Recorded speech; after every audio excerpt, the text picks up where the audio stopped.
और किसका लीजिए नाम।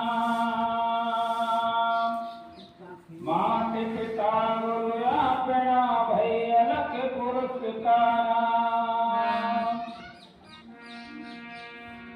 शब्द विवेकी पारखी सेवा से कीनो। शव संतान बंदगी भई अपनी अपनी हो। सतगुरु मिला तो जानिए ज्ञान उजाला हो। परम का भागा भोर करे रहे अकेला हो। सज्जनों, आपने सुना होगा कि एक गृहस्थी के चारों पल्ले बीच में होते हैं। भाई जो कह रहे हैं उस बात की पूछी कर रहा हूँ। बड़ी बात है। एक गृहस्थी के चारों पल्ले बीच में होते हैं, तो वो चारों पल्ले कौन कौन से हैं? पहला पल्ला है पति और पत्नी का संबंध। लेकिन आंख में जो तिनका होता है उसको आंख नहीं देख सकती। रामोतार जी, तो दूसरी आंख देखेगी। रामोतार जी, मेघराम जी की बात की पूर्ति कर रहा हूं। एक गृहस्थी के चारों पल्ले बीच में होते हैं, ऐसा आपने सुना होगा।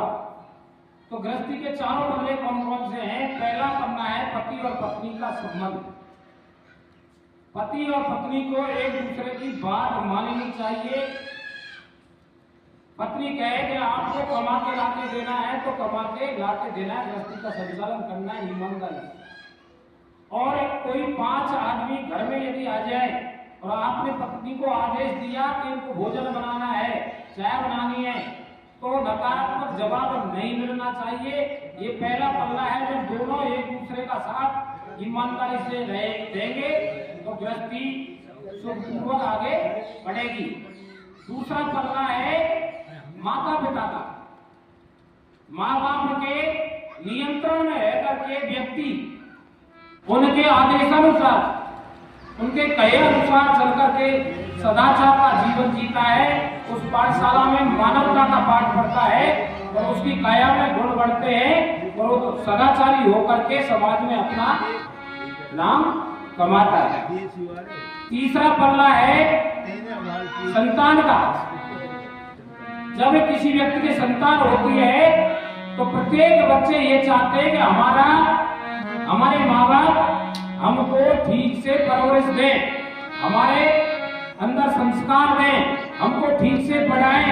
कोई ऐसा कृत्य नहीं करें जिससे हमारा जीवन अंधकार में हो जाए, समाज में हमको कोर्ट का भाजन करना पड़े, आगे हमको दुख पाना पड़े। चौथा पन्ना है गुरु का। गुरु के निर्देश में रह करके, गुरु के शब्द का सार समझ करके व्यक्ति अपना जीवन धन्य कर सकता है। और जिस परम सत्य की बात चल रही है उसकी भी प्राप्ति गुरु के शब्द का सार उसके साथ श्रुति जोड़ करके प्राप्त किया जा सकता है। गुरु कभी कुमार्ग नहीं बताता है, सद्मार्ग की ओर प्रेरित करता है। आपने यह भी सुना होगा कि व्यक्ति के 3 साथी होते हैं। तो वो 3 साथी कौन कौन से हैं? ये बड़ी मार्मिक बात है। जैसे मेरा किसी ऑफिस में काम है, मैंने कहा धन्ना जी से कि भाई आपकी ऑफिस में जानकारी है और मेरे साथ आप वहां तक चलिए, मेरा काम हो जाएगा। धन्ना जी ने कहा आप मेरे घर आए हो, पानी पियो, भोजन करो, लेकिन मेरे घर से एक कदम भी पैर आगे नहीं रखता। मैं लौट करके रामोतार जी के पास पहुंचा। मैंने कहा कि रामोतार जी आपकी ऑफिस में जानकारी है और आप मेरे साथ चले तो मेरा काम सहजता से हो सकता है। रामोतार जी का जवाब है आप मेरे घर आए हो, पानी पीजिए, भोजन करिए, लेकिन मैं आपके साथ तो चलूंगा, लेकिन ऑफिस के दरवाजे तक चलूंगा, अंदर नहीं घुसूंगा। मैं लास्ट में राजा राम जी के पास गया हताश होकर के कि राजा राम जी आपकी जानकारी है, महुआ ऑफिस में आप मेरे साथ चलिए। तो राजा राम जी ने जवाब दिया भाई भोजन करो, पानी पियो और कुछ देर में मैं आपके साथ चलूंगा और 8 से 12 आपका काम बनवाऊंगा और साथ दूंगा। तो बंधुओं, पहला साथी है रुपया। जब इस काया को हम त्यागते हैं तो रुपया हमारे घर पर ही रह जाता है, और दूसरा साथी है हमारे सगे संबंधी, जो हमको शमशान घाट तक ले जाते हैं लेकिन उस परमात्मा के दरबार तक नहीं पहुंचाते हैं। तीसरा साथी हमारा है हमारे सत्कर्म। जीवन में हमने जो सत्कर्म किए हैं वही परमात्मा के दरबार तक हमको पहुंचा सकते हैं। हम चाहे कितनी माला फेर लें और चाहे कितने ही तीर्थ यात्रा कर लें, चाहे कितनी झालर सिंह बजा लें, हमको मुक्ति का रास्ता केवल कर्म दिखा सकता है। महात्मा बुद्ध ने कर्म को ही पुनर्जन्म का कारण बताया है।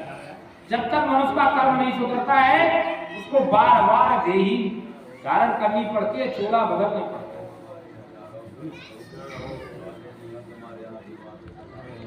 अब संसार में प्रचलित कुछ तीन शब्द और सुने होंगे आपने, बैरागी, साधु और संत। अब बैरागी कौन होता है, कौन साधु होता है, कौन संत होता है, ये विचारणीय बिंदु है। लेकिन संतमति बताता है इस बात को, जिस काया में राग द्वेष नहीं है और जो अनासक्त है, किसी के प्रति आसक्ति नहीं है, सो बैरागी है। और जिसने काया की बुराइयों पर विजय प्राप्त करना चालू कर दिया और आध्यात्मिक मार्ग में आगे बढ़ गया, उसकी खोज जारी है और उस सत्य की कुछ झलक पाली है, शरीर की साधना करने में लगा हुआ है, सो साधु है। और संत वो है जिसने काया की संपूर्ण बुराइयों को खत्म कर लिया और उस परम सत्य को जान लिया, उसकी प्राप्ति कर ली और समाज को मार्गदर्शन कर रहा है, सो ही संत है। संत गृहस्थ में भी हो सकता है और गृहस्थ से बाहर भी हो सकता है, तीनों कैटेगरी गृहस्थ में भी हो सकती है। अब पाप की बहुत चर्चा चलती है कि भाई पाप मत करो, लेकिन पाप कितने प्रकार के हैं, कौन कौन से हैं? अब पाप 3 प्रकार के मूल रूप से, कायिक पाप, वाचिक पाप और मानसिक पाप। अब कायिक पापों में हिंसा करना, चोरी करना, किसी की संपत्ति हरण करना, अनैतिक संबंध बनाना, और वाचिक पापों में झूठ बोलना, कठोर वचन बोलना, किसी की निंदा करना, बकवास करना। मानसिक पापों में है मन के अंदर किसी को हिंसा पहुंचाने के विचार बनाना, मन के अंदर ही अंदर द्वंद्व चलना, ऐसा करना वैसा करना, उल्टे सीधे विचार, ये मानसिक पाप कहलाते हैं। तो मुख्यतः 10 पाप हैं।